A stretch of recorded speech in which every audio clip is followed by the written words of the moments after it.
I'm your host, Dr. Kohli, and today we're continuing our conversation about sotagliflozin. Now, in the last episode, we discussed some physiologic differences and also did a high-level overview of the results. Today, I want to focus on the nuts and bolts and the safety of how to use this medicine at the bedside and what you can bring to your patients every day. So I have the pleasure today of being joined by Dr. Darren McGuire, who's the Jerry Mitchell Distinguished Chair in Cardiovascular Science in the Division of Cardiology at UT Southwestern. Welcome, Darren. Thanks, Pyle. Nice to be here. Thanks, Darren. So, I want to start just by giving us some really good clinical pearls about how to use this particular medication. So one thing that's really stood out in the trials about sotagliflozin is this sort of upfront early use that we talk about during index hospitalization. So talk me through what you do with your patients who come in with decompensated heart failure. Usually at what stage in the hospitalization do you start it? Do you wait for that renal function to come all the way back down to baseline, or can you use it for its kind of natriuretic and diuretic effect before that's happened? So tell me about your experience with it.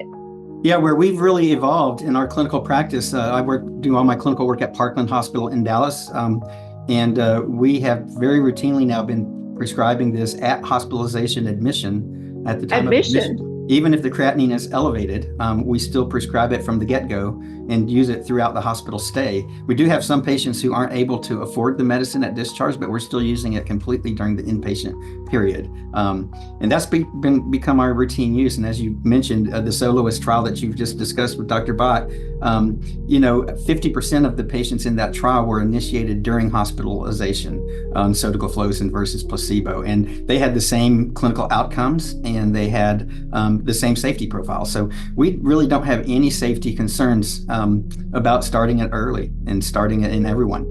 That's fabulous. Okay, so talk me through a little bit about what you're doing with your loop diuretics then, if you're starting it together to, minimize the chance of hypovolemia.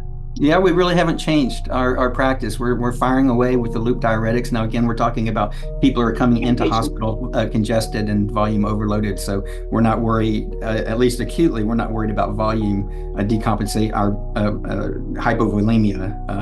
And we really aren't seeing it even at discharge. We're putting people on these drugs routinely, and we're not doing much dose adjustment of the oral loop diuretics that they go home on. And we saw this in all of the trials of the SGLT2 inhibitors, and same observations with sotagliflozin and the SCORED and Soloist trials is there's really very little, if any, signal of volume depletion events or hypovolemia. So, and in the people with heart failure, these drugs can be initiated as low with a systolic blood pressure as low as 90.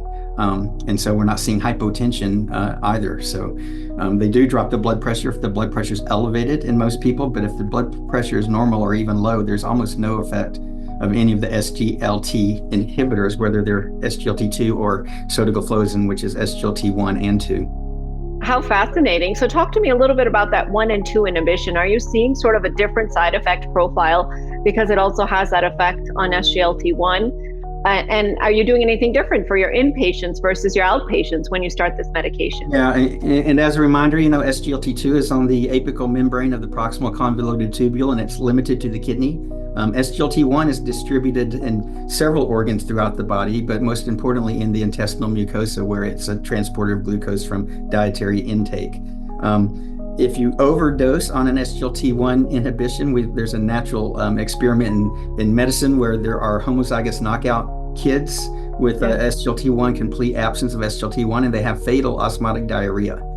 It's called glucose galacturia syndrome, and it's fatal. And so the company was very careful in adjusting the potency of the SGLT1 antagonism to minimize. There is a very slight signal across all of the clinical trials, very slight signal of increased risk for diarrhea. But that's it. All of the other side effects are the same that we see with the SGLT2 inhibitors. Very well tolerated across the board and almost no side effects.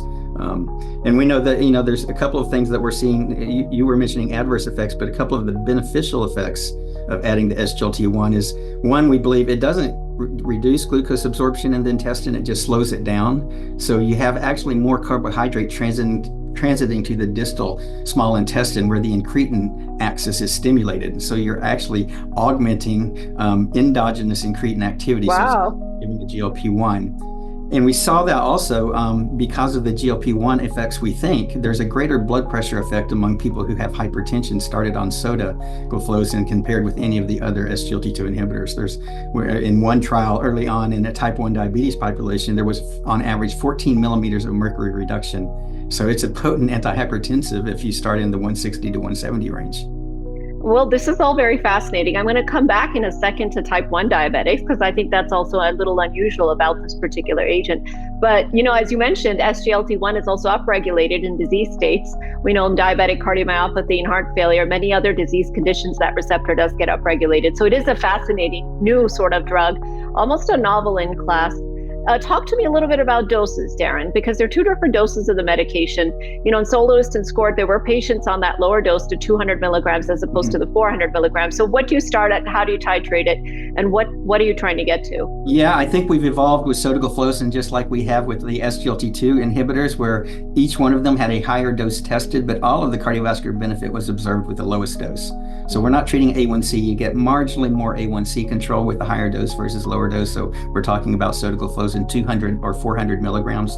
The company has stopped promoting altogether the 400 milligram dose, just like Boehringer Ingelheim, for example, has stopped promoting 25 milligrams of empagliflozin. So I think all you need is 200 as a starting dose. No need to titrate up higher than that, and you'll get all the bang for your buck at 200 milligrams.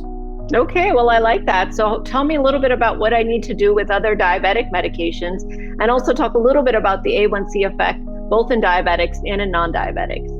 Yeah, and people with diabetes who have very tight glycemic control and may even be experiencing a few episodes of hypoglycemia, that would be the only case where you might want to back off some of the background. And would you say that's like an A1C less than 7, or where would you put that? Yeah, or maybe even down to 6.5. Okay.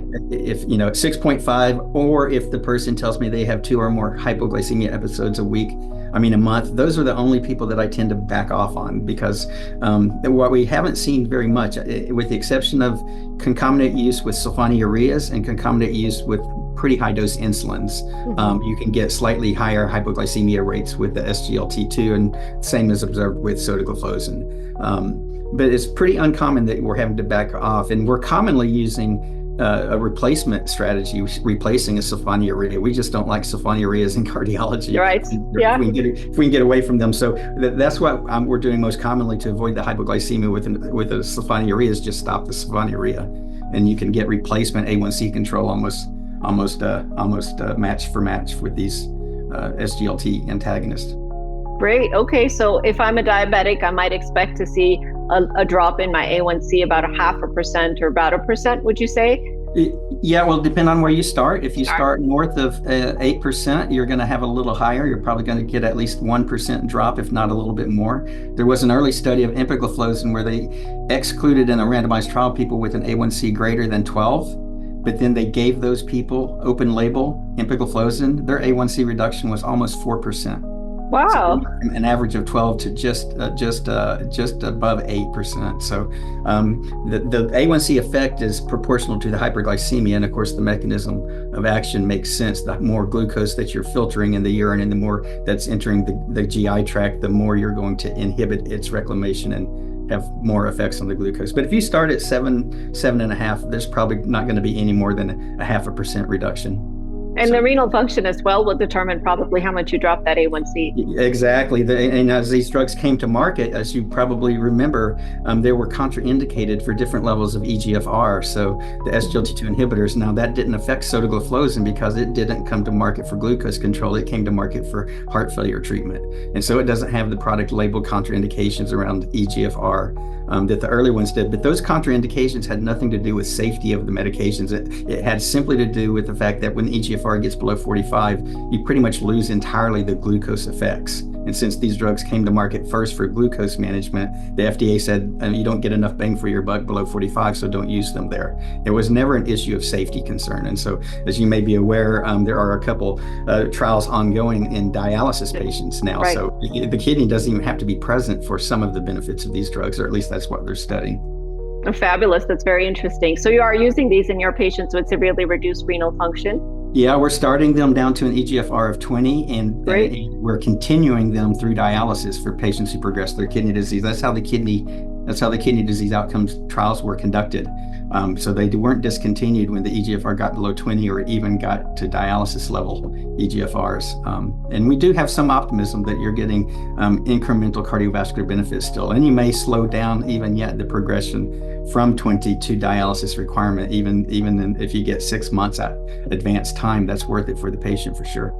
Wonderful. So let's talk about type 1 diabetics. You brought them up briefly. We know we can't really use these drugs, SGLT2 inhibitors, dapagliflozin and empagliflozin in type 1 diabetics. Talk to me about your approach with this particular medication and also some of the precautions around using this class of medicines in diabetics in general that are type 1s. I'll give you a little bit of history you may not even be aware of, but I chaired the entire drug development program for sotagliflozin with Lexicon beginning 15 years ago.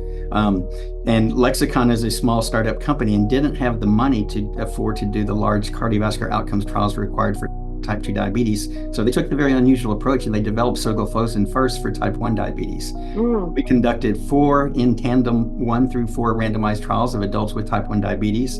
We showed that everything was wonderfully favorably affected with sotagliflozin, except there was that nasty signal for increased risk for diabetic ketoacidosis. I will tell you, nobody died from DKA. The DKAs were very commonly mild, and most of them even managed at home. So those of us investigators in the company, we did not think that that was a prohibitive safety signal. We thought the drug should be approved. We went to the FDA. I actually presented on behalf of the company, and the FDA declined the application because of the DKA.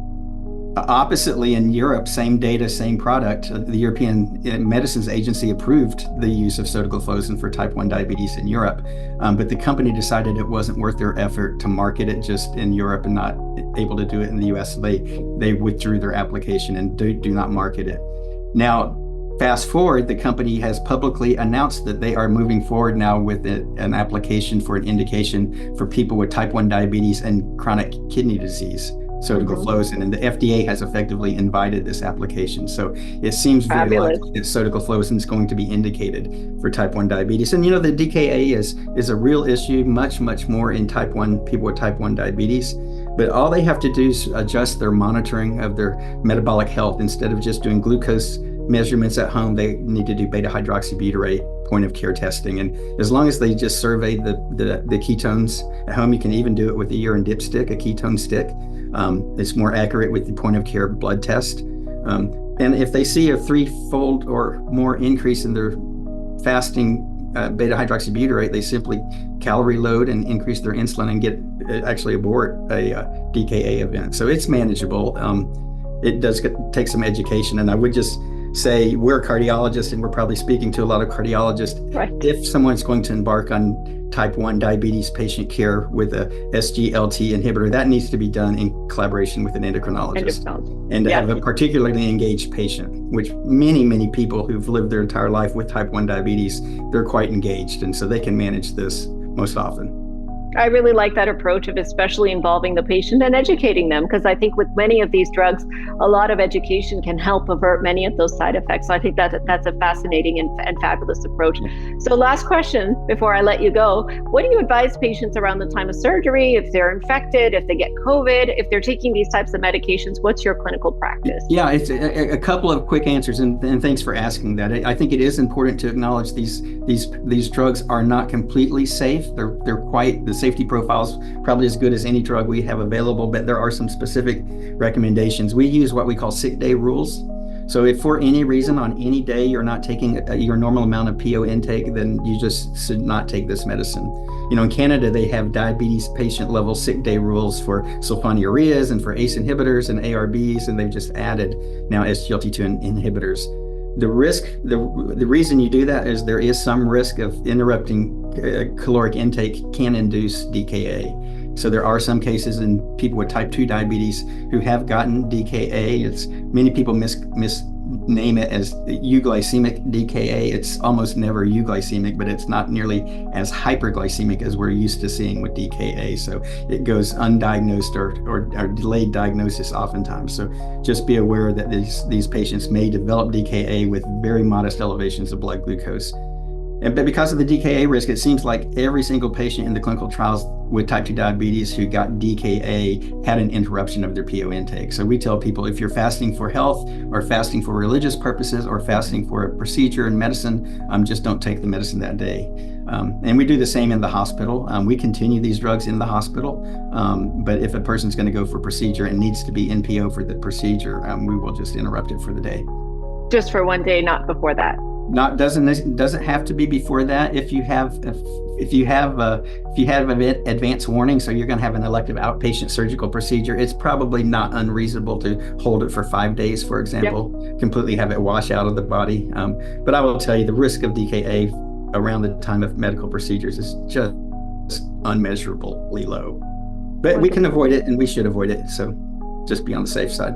I like those sick day rules, and I think I might start using some of those for my patients as well. It keeps the patient sort of engaged in the fact that they have to change their behavior if something goes on with their life that's changing their PO intake. And I'll make 2 more quick comments getting around the side effects. We encourage patients at the initiation of these drugs to just pay particular attention and redouble their efforts at urinary hygiene. And we say the same to men and women. You just have to dry off after you urinate. And then I tend to interrupt therapy for anybody who has an active soft tissue infection. We saw some signals of amputation, and we thought early on it was a vascular problem, but it turns out almost all of the excess amputation, which is a very small incremental risk, but it exists across all of these compounds.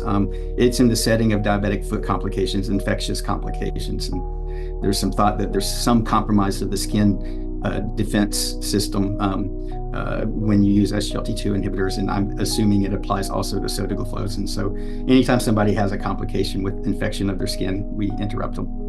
Both of those are really great tips and something we don't often think about. And here in Colorado, where I'm based, we actually get dry much more easily.